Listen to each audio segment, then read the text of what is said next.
আমার বিয়ে হয়েছে না, বিয়ের পর তো আমি পাল্লা টাল্লা অত যাইতে পারতাম না। আমার শাশুড়ি, আমার স্বামী আমার পাল্লায় যাইতে দিত না। পরে মোজগুলা বড় হইতে হইতে এইভাবে এত বড় হয়ে গেছে, পরে তো আমি ধরা খেয়ে গেলাম সবাই সামনে। তো এখন কি আর ওই জিনিসটা ইউজ করতে পারেন না?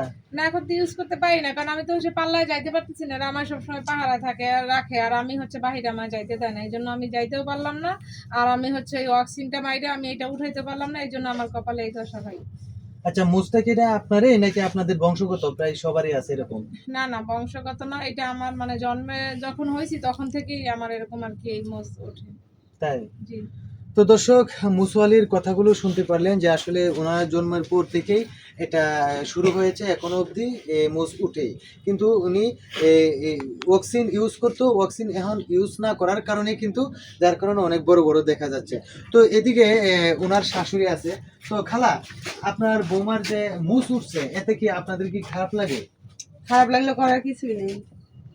তো আপনার ছেলে তো লোক সমাজে নিয়ে বের হইতে পারতেছে না, এরকম একটা মানে আলোচনা হইছে। আমি ছাড়ি দেবো ভাই, আমি তালাক দেবো ভাই, কারণ তো দেখা ছাইড়া যাচ্ছে তো যে- দিবি, তো এই বউরে তুই কইরা খাবি, হ্যাঁ? তো কইরা খাইতে দিমু আমি এই বউ নিয়া।